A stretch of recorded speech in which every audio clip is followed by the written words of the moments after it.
Fucking snake skins and sphericals. Look at this. Woo! That is some free and easy movement. That's no binding right there.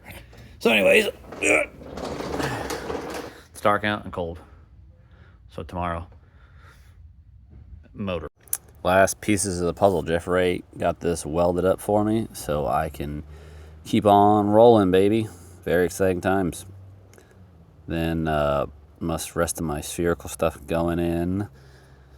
I threw away a lot of hardware, so because I like new hardware, and then I realized that some of the stuff is specific, like the little triangle thing. Anyways, subframe went in Friday.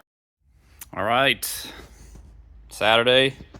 It's the first cool day of the week down here. It's like 60 degrees, which if you're from Florida is cold. So now I got to decide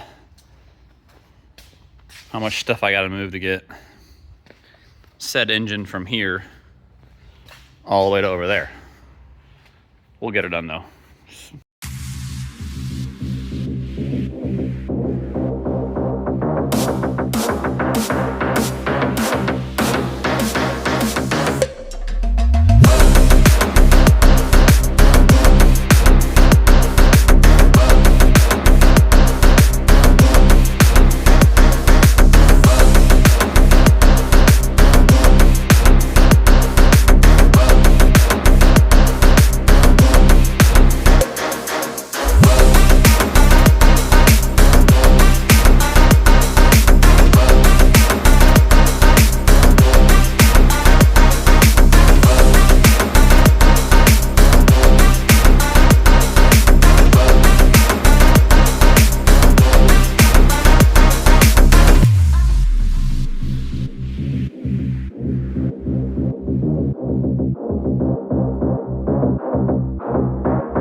So very happy.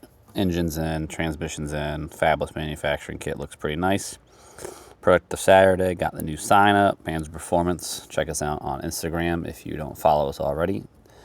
Just some random stuff we usually post there related to work. All right, so got one to go. This one's all cleaned out. This is what NASCAR guys use and a bunch of people use. It's good up to 800 degrees with no loss of film strength. So it comes from Circle Track stuff, and they put a lot of load on that right front.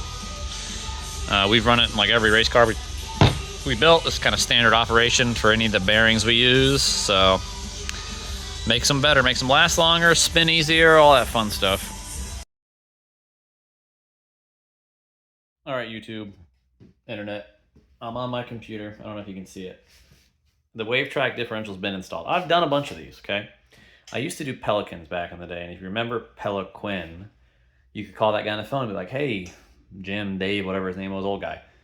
Super knowledgeable. He told me to throw away these springs. Let me show you. Because we don't need them anymore. So I go on WaveTrack's website, and they don't say jack about them. But these guys, these springs, I don't need them anymore, I think. Right? I don't put them on the Champ car, and that thing seems fine. So I'm going to take them off and pop them back in so we can keep working. But it's kind of annoying about the internet. So I'm going to email WaveTrack Monday and see if I get an answer before this video comes out. So when you Google it, when you do this, there'll be an answer. Shoo, boy!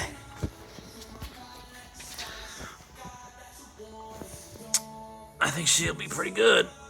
All right, so the axle, another new thing is I've never bought drive shaft shop stuff, which is fancy.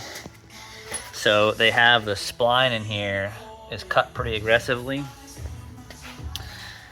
And you can see this one isn't cut as aggressively, so you gotta kind of brass hammer this onto there. But I know why they do it, because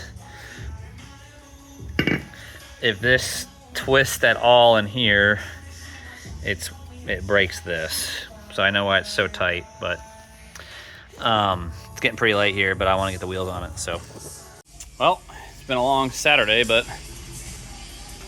I mean, it's far from done, but she's on all four wheels, and these 17 by 8.5s look massive on a Mark II.